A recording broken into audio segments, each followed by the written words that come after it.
तो क्या हाल है मित्रों, उम्मीद है तुम लोग मस्त होंगे। मैं हूं सुनील। आज के इस वीडियो में तुम लोगों को बताऊंगा कि किस तरह तुम लोग WSL का यूज़ करके अपना विंडोज़ ऑपरेटिंग सिस्टम पे काली लिनक्स को इंस्टॉल कर सकते हो। अब इसके लिए कई सारा मेथड है, जैसे कि तुम लोग VMware पे इंस्टॉल कर सकते हो, या तो तुम लोग वर्चुअल वर्क्स पे कर सकते हो वर्चुअल मशीन का यूज़ करके। अब इसमें क्या होता है कि अगर तुम्हारे पास रैम वगैरह कम है तो उसमें लैग वर्क करता है, या तो बहुत सारा एरर आएगा, या तो ब्लैक स्क्रीन वहाँ पर शो हो सकता है। अब इसका सॉल्यूशन ये है कि तुम लोग WSL का यूज़ करके इंस्टॉल करो। उसमें भी तुम लोग इंस्टॉल कर सकते हो काली लिनक्स को, वो भी ग्राफिकल इंटरफेस के साथ। सो आज के इस वीडियो में तुम लोगों को ग्राफिकल इंटरफेस के साथ ही इंस्टॉल करना बताने वाला हूँ। तो इसके लिए कुछ रिक्वायरमेंट चाहिए होता है, उसके बारे में भी हम बात करने वाले हैं। तो यही है कि अगर तुम लोग WSL का यूज़ करके इंस्टॉल करोगे काली को, तो तुम्हारे पास तुम्हारे डिवाइस में, जो तुम्हारे सिस्टम है उसमें 4 GB रैम है, तो भी ये बहुत स्मूथली रन करेगा। सो यही है। WSL का फुल फॉर्म ये है कि विंडोज़ सब सिस्टम फॉर लिनक्स, कुछ ऐसे ही था। जैसे कि पहले एक था विंडोज़ सब सिस्टम फॉर एंड्रॉयड, जिसमें हम एंड्रॉयड ऐप वगैरह यूज़ करते थे। उसी तरह का एक ये भी फीचर है जिसका यूज़ करके हम लिनक्स डिस्ट्रीब्यूशन को यहाँ पर यूज़ कर सकते हैं, जैसे कि काली लिनक्स हो गया, उबुंटू हो गया, या तो डेबियन वगैरह, और भी कई सारा होता है, बट अभी मेरे माइंड पे आ नहीं रहा है। तो आज के इस वीडियो में हम वही देखने वाले हैं कि किस तरह से WSL का यूज़ करके काली लिनक्स को अपना विंडोज़ ऑपरेटिंग सिस्टम पे इंस्टॉल करते हैं। बहुत टाइम के बाद वीडियो बनाता हूँ, तो कभी कभी ऐसा टंग ट्विस्ट होता है, तो उसे यार इग्नोर करना, ठीक है। तो चलो, कुछ रिक्वायरमेंट होता है उसके बारे में बात करते हैं।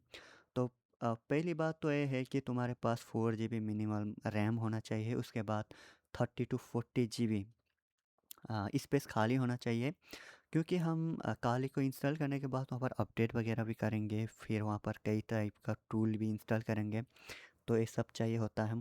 सो 20 to 25 या 30 GB तक चाहिए होता है, ठीक है, स्पेस उतना चाहिए होता है। उसके बाद वर्चुअलाइजेशन इनेबल होना चाहिए। अगर तुम्हारे पास वर्चुअलाइजेशन इनेबल नहीं है तो इनेबल कर लेना।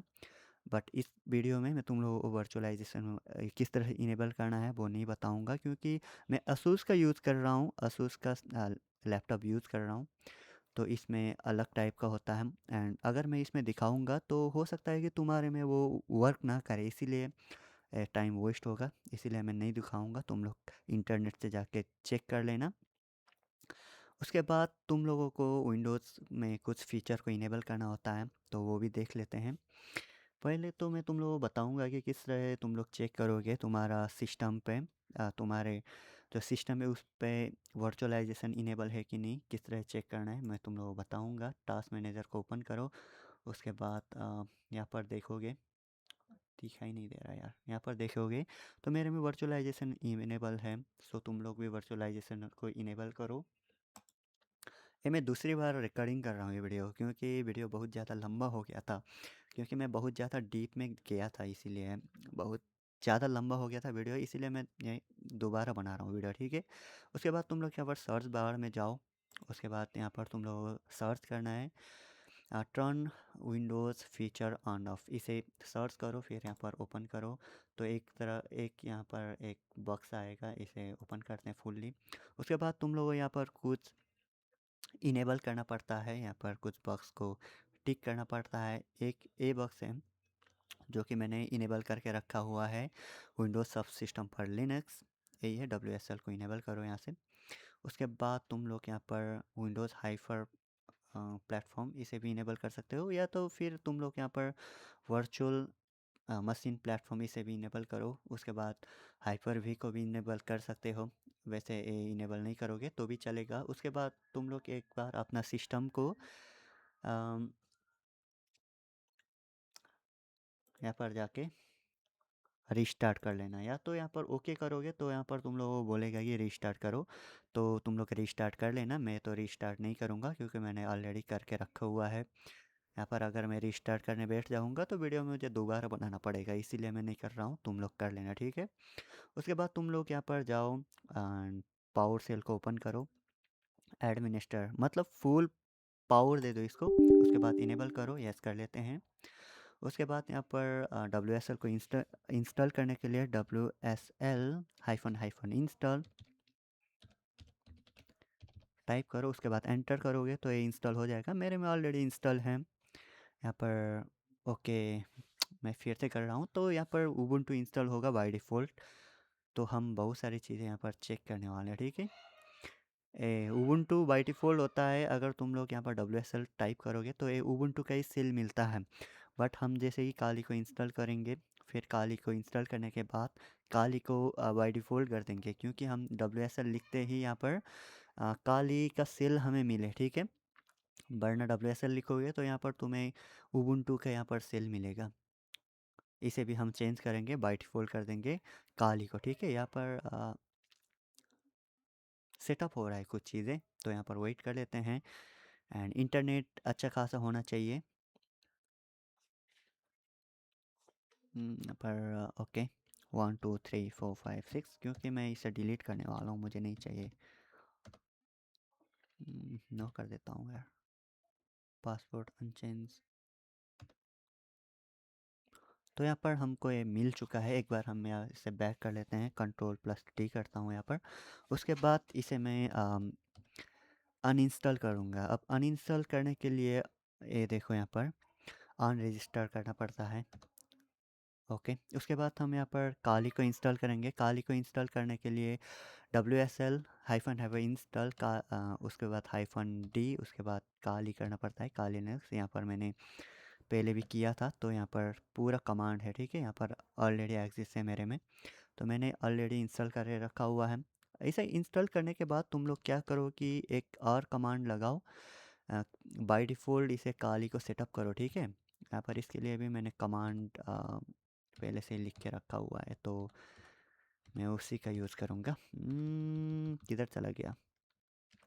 और हाँ, अगर तुम लोग यहाँ पर WSL hyphen hyphen lease hyphen hyphen online करोगे तो जितना भी यहाँ पर डिस्ट्रीब्यूशन है वो दिखाएगा, ठीक है।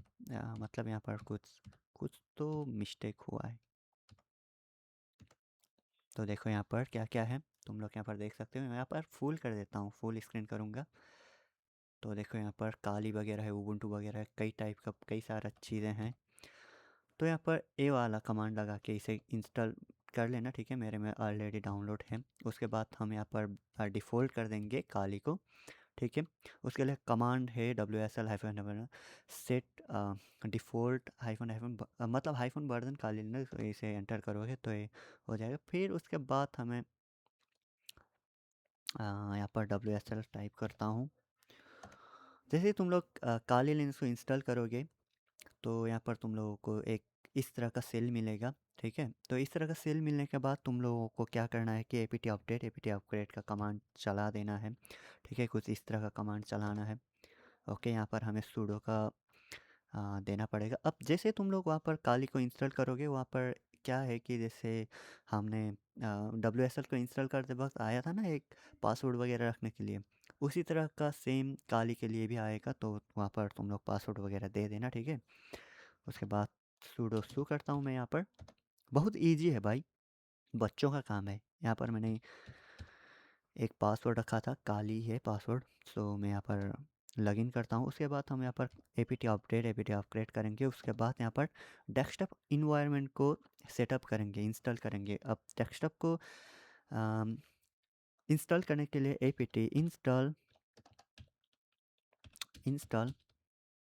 यहाँ पर मैंने लिख रखा है, केक्स सी तो करना पड़ता है। देखो यहाँ पर apt इंस्टॉल काली हाइफन विन हाइफन केक्स, इसे मतलब इसे लिखो है, कमांड लिखो। उसके बाद एंटर करोगे तो यहाँ पर विंडोज़ का मतलब जो भी क्या हो रहा है। ओके, यहाँ पर थोड़ा लोड है। यहाँ पर जो भी थीम वगैरह, जो भी ग्राफिकल इंटरफेस है, वो सब यहाँ पर इंस्टॉल हो जाएगा, ठीक है। इंस्टॉल होने में बहुत ज़्यादा टाइम लगता है, 10 से 15 मिनट लग सकता है। उतना होने के बाद तुम लोग यहाँ पर एक और कमांड लगा लेना है तुम लोगों को। कमांड का नाम है KEX। तो GUI यहाँ से एक्सेस हो जाएगा, ठीक है।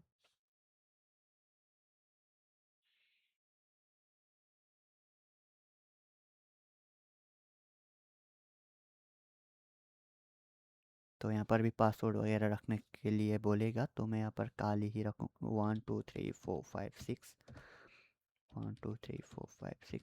ये पासवर्ड रख लेना, तुम लोग याद रखो, ठीक है। अगर तुम लोग इस पासवर्ड को याद नहीं रखोगे तो बाद में तुम्हें प्रॉब्लम आएगा। मैं यहाँ पर नो कर देता हूँ। तो यहाँ पर कुछ एरर बताया है, तो इसका कोई दिक्कत की बात नहीं है। तुम लोग टेंशन मत लेना, ठीक है, क्योंकि मैंने पहले भी किया था इसीलिए आ रखा है। तो यहाँ पर देखो पोर्ट ए है, एंड यहाँ पर जो हमने पासवर्ड रखा था ना, यहाँ पर बताना है किधर रखा था भाई पासवर्ड। ए यहाँ पर मैंने पासवर्ड रखा था ना, यहाँ पर वो पासवर्ड यहाँ पर रखना है, लेकिन ये तो चला गया भाई। टेक्स्ट टाइप करता हूँ यहाँ पर वही पासवर्ड रखना है। पासवर्ड है मेरा 1 2 3 4 5 6। एंटर करोगे तो काली लिनक्स का ग्राफिकल इंटरफेस यहाँ पर ओपन हो जाएगा। सो यहाँ पर पूरा टूल नहीं मिलेगा तुम लोगों को, ए मिनिमल वर्जन है। जितना भी चीज़ें यहाँ पर हमें चाहिए होता है, बेसिक टूल मिलेगा, लाइक एंड मैप वगैरह यहाँ पर मिलेगा, मेटास्प्लोइट वगैरह मिलेगा, एंड तुम लोग इंस्टॉल कर सकते हो इजीली यहाँ पर, ठीक है। कोई दिक्कत की बात नहीं है, तुम लोग फुल्ली इसे इंस्टॉल कर सकते हो।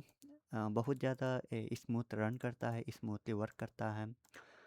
एंड यहाँ पर डेस्कटॉप आइकन को थोड़ा मैं सेटअप करता हूँ, मुझे थोड़ा मुझे ए वाला पसंद है। उसके बाद मैं यहाँ पर आइकन को थोड़ा छोटा करता हूँ, मुझे बड़ा बड़ा आइकन मुझे उतना पसंद नहीं आता है, ठीक है। और फिर बैकग्राउंड को मैं चेंज करने के लिए छोड़ देता हूँ 10 मिनट।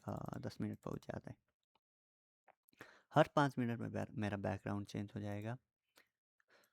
तो देखो ये बहुत मस्त काम कर रहा है। एंड यहाँ पर टर्मिनल ओपन कर सकते हो तुम लोग, एलएस करो। यहाँ पर कुछ नहीं मिलेगा अभी तो फ़िलहाल, तो कंट्रोल स्टडी करता हूँ मैं। अच्छा, sudo okay CD APT update बिना किसी प्रॉब्लम के वर्क करेगा, अच्छे से काम करता है। एंड तुम लोग यहाँ पर कई सारा टूल को भी इंस्टॉल करके यूज़ कर सकते हो। तो चलो मित्रों, आज के इस वीडियो के लिए इतने रखते हैं, मिलते किसी न्यू टॉपिक के साथ। तब तक के लिए देखते रहो, सीखते रहो, एंड चैनल पे न्यू हो तो चैनल को सब्सक्राइब कर देना। So happy learning and good bye.